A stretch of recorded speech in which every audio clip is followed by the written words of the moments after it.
Assalamu alaikum, dear parents and students. Dear students, in this week and the week after, we will be learning about volume through lesson 11.9 and lesson 11.10. And they are the last two lessons to cover and complete in term 2, inshallah. Today, we will start with lesson 11.9, volume of rectangular prisms.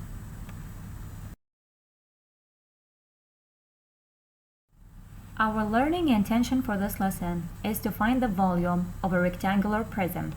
A rectangular prism is a 3D shape that has 3 dimensions, and they are length, width, and height. The vocab keywords in this lesson are volume, rectangular prism, dimension, length, width, and height. Your success criteria for this lesson is: Number 1, name it. You will be able to identify length, width, and height for any given rectangular prism. Number 2, explain it. You will be able to find the volume of rectangular prisms. Number 3, connect it. You will be able to connect finding the volume of rectangular prisms to real-life situations. And number 4, which is teach it, you will be using your critical thinking strategies to find unknown dimensions given the volume or the area of rectangular prisms. In slide 4, we have 2 links. From link A, we're going to learn what volume is and what kind of units we use to measure volume. The same link also explains to us the difference between volume and area.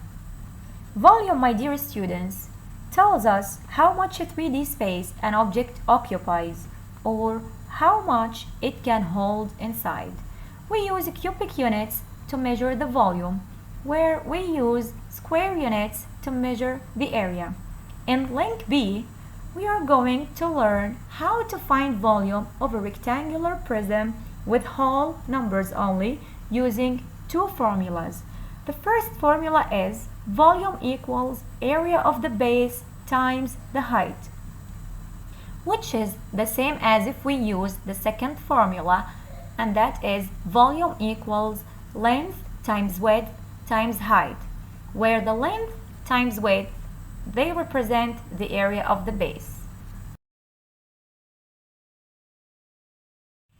In slide 5, we focus again on the meaning of volume, which is how much an object can hold inside, or in other words, the number of cubes needed to fill the inside of the shape. So here is an example. How many 1 cubic centimeters cubes will fill the rectangular prism? After filling the prism with the cubes, we use counting to find the number of cubes needed to fill the prism, and the answer is 16 cubic centimeters cubes are needed to fill the prism. In slide 6, we have another example on how to find the volume using the formulas V equal area of the base times the height and V equal length by width by height. So as you can see, we have a rectangular prism that is 4 centimeters long, 3 centimeters wide, and with a height of 1 centimeter. In order to find the volume, we use the formula V equal length times width times height. So after we replace each letter with its value, the length, as you can see, is 4, and the width is 3, and the height is 1. First we multiply 4 by 3, 12, and then we multiply 12 by 1, you get 12. So the answer is 12 cubic centimeters. We should not forget here to put the unit. It's a cubic centimeters. And as you can see, as I mentioned earlier, length by width, they represent the area of the base. So actually you're using the same formula as V equals area times the height.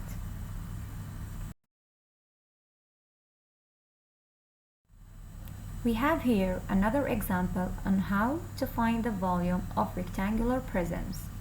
We are given a rectangular prism with 10 centimeters long, 7 centimeters wide, and 5 centimeters high.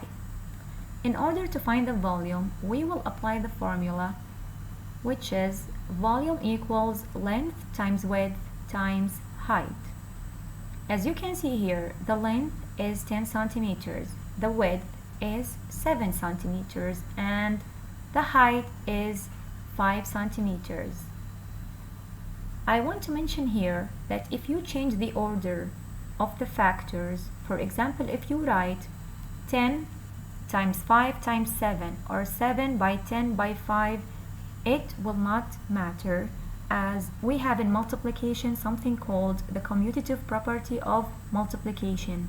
So when you change the order of the factors, the answer will still be the same. So now going back to our question, first it's easier for you to multiply 7 by 5. So 7 times 5, it's 35. And then we copy paste the 0, or we say 35 times 10, it's 350. And the answer is 350 cubic centimeters. Again, we should not forget to write the unit.